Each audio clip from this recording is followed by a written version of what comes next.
ರೈತರಾಗಿರ್ಬೋದು, ಬೇರೆ ಯಾರಾದರೂ ಆಗಿರ್ಬೋದು, ಫೆನ್ಸಿಂಗ್ ಕೆಲಸ ಮಾಡಿಸ್ಕೊಳ್ಳೋವಾಗ ತಂತಿ ಯಾವ ಬ್ರ್ಯಾಂಡ್ ಯೂಸ್ ಮಾಡ್ತಾರೆ ಅಂತ ನಿಮಗೆ ಗೊತ್ತಾಗಬೇಕಾ? ವಿಡಿಯೋ ಕೊನೆವರೆಗೂ ನೋಡಿ, ತೋರಿಸ್ತೀನಿ. ನೋಡಿ ಸರ್, ಇದು ಟೇಪಲ್ಲಿ ನಾನೇ ನಿಮ್ಮ ಮುಂದೆ ಅಳತೆ ಮಾಡ್ತಾಯಿದ್ದೀನಿ. ಇದು 7 ಅಡಿ ಕಲ್ಲು, 2 ಅಡಿ ಗುಂಡಿ ಒಳಗೋಗಿದೆ. ಮೇಲ್ಗಡೆ ನೋಡಿ 5 ಅಡಿ ಕಾಣಿಸ್ತಿದೆ. 5 ಅಡಿ ನಾವು ಮೇಲ್ಗಡೆ ಟಾಪಲ್ಲಿ ಕೊಟ್ಟಿದ್ದೀವಿ ಸರ್. ನೋಡಿ, ಕೆಲಸ ಮುಗ್ದಿದ ತಕ್ಷಣ ಪಕ್ಕದವರು ಕೂಡ ನಾವು ಮಾಡಿರೋ ಕೆಲಸ ಇಷ್ಟಪಟ್ಟು ನೋಡಿ ಅವರು ಕೆಲಸ ಕೊಟ್ಟಿದ್ದಾರೆ. ನೋಡಿ ಸರ್, ಕಲ್ಲು ಸೈಜು 5.5 ಇಂಚು. ಈ ಕಡೆ ಬನ್ನಿ. ಎಷ್ಟೇ ಮಳೆ ಗಾಳಿ, ಎಷ್ಟೇ ನೀರು, ತಂತಿ ಅಂತೂ ತುಕ್ಕಿಡಿಯಲ್ಲ ಸರ್. ಇದು ಇಲ್ಲಿ ಡಬಲ್ ಪೋಲು ನಾವು ಯಾವ ರೀತಿ ಸಪೋರ್ಟ್ ಪೋಲ್ ಕೊಟ್ಟಿದ್ದೀವಿ ಅಂತ. ಯಾಕೆ ಸಪೋರ್ಟ್ ಪೋಲ್ ಎಂತೂ ಕೊಡಬೇಕು ಅಂತ ಹೇಳಿದ್ರೆ ಸರ್, ನಮ್ಮ ಕೆಲಸದಲ್ಲಿ ಯಾವ ರೀತಿ ಪೇಮೆಂಟ್ ಇರುತ್ತೆ ಅಂತ ಹೇಳಿದ್ರೆ ಪ್ರತಿಯೊಂದು ತಂತಿ ಸ್ಟ್ರಾಂಗು ನಿಂತ್ಕೊಳ್ಳೋದು ಇದೊಂದೇ ಕಲ್ಲಿಂದ ಸರ್.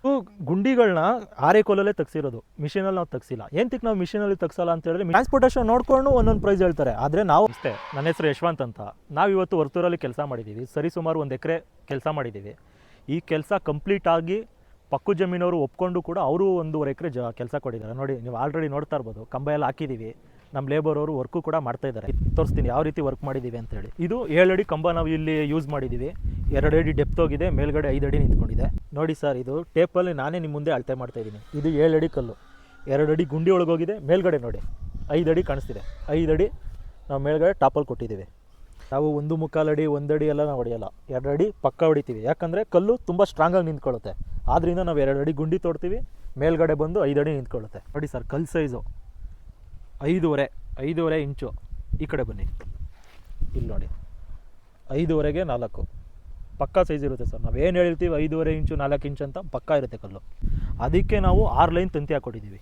6 ಲೈನ್ ತಂತಿ ಹಾಕ್ಕೊಟ್ಟು ಕೂಡ ಅವ್ರು ಓನರ್ ಏನು ಹೇಳಿದ್ರು, ಲಾಸ್ಟಲ್ಲಿ ಒಂದು ಜಿಗ್ಜ್ಯಾಗ್ ಮಾಡಿಕೊಡಿ, ತಂತಿ ಹಾಕಿ ಜಿಗ್ಜ್ಯಾಗ್ ಮಾಡಿಕೊಡಿ ಅಂತ ಹೇಳಿದ್ರು. ಆದ್ದರಿಂದ ನಾವು ಜಿಗ್ಜ್ಯಾಗ್ ಕೂಡ ಮಾಡಿದ್ದೀವಿ. ಇಲ್ಲಿ ನೋಡ್ತಾ ಇರ್ಬೋದು ನೀವು, ಸಪೋರ್ಟಿಂಗ್ ಪೋಲ್ ನಾವು ಯಾವ ರೀತಿ ಕೊಟ್ಟಿದ್ದೀವಿ ಅಂತೇಳಿ. ಸಪೋರ್ಟಿಂಗ್ ಪೋಲು ಎಂತೂ ಕೊಡಬೇಕು ಅಂತ ಹೇಳಿದ್ರೆ ತಂತಿ, ಪ್ರತಿಯೊಂದು ತಂತಿ ಸ್ಟ್ರಾಂಗು ನಿಂತ್ಕೊಳ್ಳೋದು ಇದೊಂದೇ ಕಲ್ಲಿಂದ ಸರ್. ಯಾಕಂದರೆ ಕಂಬಗಳು ಆ ಕಡೆ ಈ ಕಡೆ ಜರುಗೋದಾಗಿರ್ಬೋದು, ವಾಲ್ಕೊಳ್ಳೋದಾಗಿರ್ಬೋದು, ಅದೇನೂ ಆಗಲ್ಲ. ಸಪೋರ್ಟಿಂಗ್ ಪೋಲ್ ಕೊಡೋದ್ರಿಂದ ತುಂಬ ಸ್ಟ್ರಾಂಗಾಗಿ ನಿಂತ್ಕೊಳ್ಳುತ್ತೆ ಸರ್. ನೋಡಿ, ಲಾಸ್ಟಲ್ಲಿ ನಾವು ಕಾರ್ನರಲ್ಲಿ ಯಾವ ರೀತಿ ನಾವು ಡಬಲ್ ಪೋಲ್ ಕೊಟ್ಟು ಅದಕ್ಕೆ ಸಪೋರ್ಟ್ ಪೋಲ್ ಕೊಡ್ತೀವಿ ಅಂತ ತೋರಿಸ್ತೀನಿ ಬನ್ನಿ. ನೋಡಿ, ಇದು ಕಾರ್ನರು, ಇದು ಮೂಲೆ ಕಾರ್ನರು ಅಂತ ಕರೀತಾರೆ. ಇಲ್ಲಿ ಡಬಲ್ ಪೋಲ್ ಕೊಡ್ತೀವಿ. ಡಬಲ್ ಪೋಲ್ ಕೊಟ್ಟಿನೂ ಸಹ ನಾವು 2 ಪೋಲು ಸಪೋರ್ಟ್ ಪೋಲ್ ಅಂತ ನಾವು ಕೊಡ್ತೀವಿ. ಆದ್ದರಿಂದ ತಂತಿ ತುಂಬ ಗ್ರಿಪ್ಪಾಗಿ ಕೂತ್ಕೊಳ್ಳುತ್ತೆ, ಕಲ್ಲು ಕೂಡ ತುಂಬ ಗ್ರಿಪ್ಪಾಗಿರುತ್ತೆ. ಫ್ಯೂಚರಲ್ಲಿ ಕಲ್ಲು ತಂತಿ ಯಾವುದೇ ರೀತಿ ಜಗಾಡಲ್ಲ.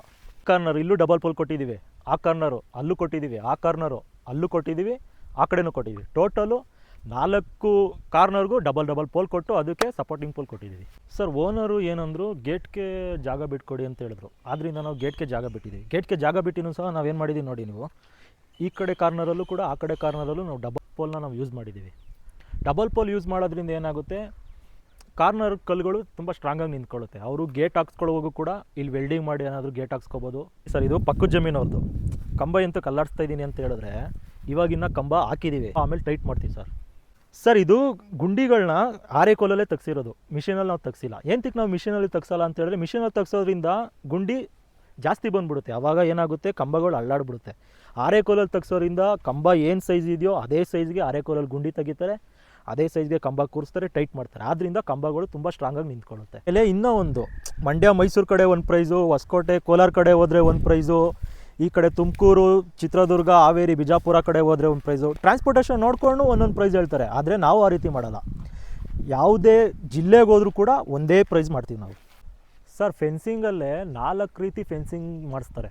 ಯಾವ ರೀತಿ ಅಂದರೆ, ಒಂದು ಬಾರ್ಬಡ್ ವೈರು, ನೀವು ಇವಾಗ ಏನು ನೋಡ್ತಾ ಇದ್ದೀರೋ ಅದು ಬಾರ್ಬಡ್ ವೈರ್ ಫೆನ್ಸಿಂಗು. ಇನ್ನೊಂದು ಚೈನ್ ಲಿಂಕ್ ಮೆಶ್ಶು, ಇನ್ನೊಂದು ರೇಸ್ ಬ್ಲೇಡು ಫೆನ್ಸಿಂಗ್ ಅಂತ ಮಾಡ್ತಾರೆ, ಇನ್ನೊಂದು ನಾಟೆಡ್ ಫೆನ್ಸ್ ಅಂತ ಮಾಡ್ತಾರೆ ಸರ್. ಈ 4 ಕೂಡ ನಾವು ಮಾಡ್ಕೊಡ್ತೀವಿ ಸರ್. ರೈತರೇ ಆಗಿರ್ಬೋದು, ಬೇರೆ ಯಾರಾದರೂ ಆಗಿರ್ಬೋದು, ಫೆನ್ಸಿಂಗ್ ಕೆಲಸ ಮಾಡಿಸ್ಕೊಳ್ಳೋವಾಗ ಯಾವ ರೀತಿ ಮೋಸ ಮಾಡ್ತಾರೆ, ಯಾವ ರೀತಿ ಮೆಟೀರಿಯಲ್ ಮೋಸ ಮಾಡ್ತಾರೆ, ಯಾವ ಬ್ರ್ಯಾಂಡು ತಂತಿ ಯೂಸ್ ಮಾಡ್ತಾರೆ ಅಂತ ನಿಮಗೆ ಗೊತ್ತಾಗಬೇಕಾ? ತಂತಿ ಮೇಲೆ ಟಾಟಾ ಅಂತ ಮಾರ್ಕ್ ಇರುತ್ತೆ. ಟಾಟಾ ಅಂತ ಬರೆದಿದ್ರೆ ಮಾತ್ರ ಇದು ಟಾಟಾ ಬ್ರ್ಯಾಂಡು ತಂತಿ ಆಗಿರುತ್ತೆ ಸರ್.